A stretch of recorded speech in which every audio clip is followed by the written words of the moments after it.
മക്കളെന്ന് പറയുന്നത് ഒരു പുണ്യമാ ചന്ദ്രു.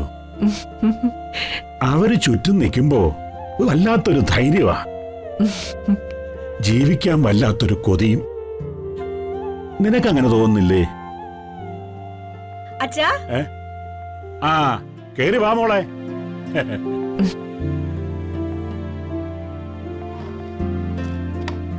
ആ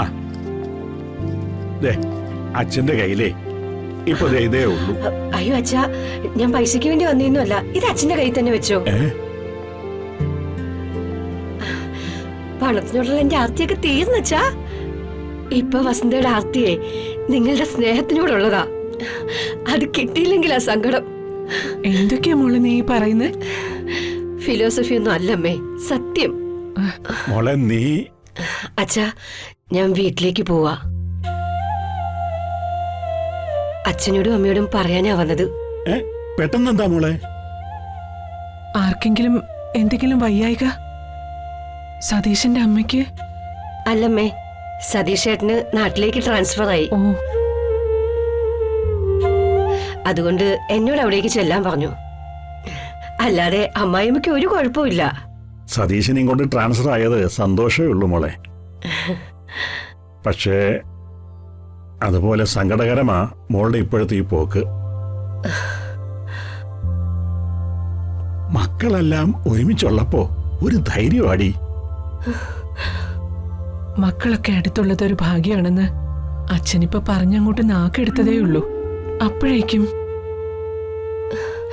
എനിക്കും അങ്ങോട്ട് പോണമെന്നില്ലമ്മേ. ഇപ്പൊ തോന്നുക കല്യാണമൊന്നും കഴിക്കണ്ടായിരുന്നു. അയ്യോ, അങ്ങനെയൊന്നും പറയരുത് മോളെ. തങ്കം പോലത്തെ 2 കുഞ്ഞുങ്ങളുണ്ട് നിനക്ക്.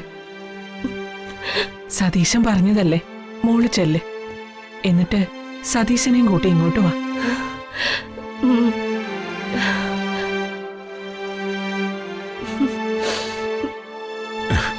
അച്ഛാ,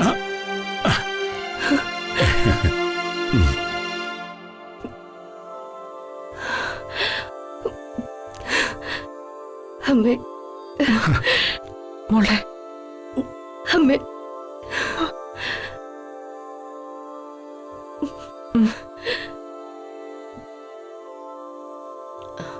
ഇപ്പൊ ഞാൻ പോകുന്നെങ്കിലും സതീഷ് ചേട്ടൻ ഓഫീസിൽ പോയി കഴിഞ്ഞാ ഒരു ഓട്ടോ വിളിച്ച് ഞാൻ ഇങ്ങി വരും. എനിക്ക് നിങ്ങളെ ഒന്നും കാണാതിരിക്കാൻ പറ്റില്ല അമ്മേ.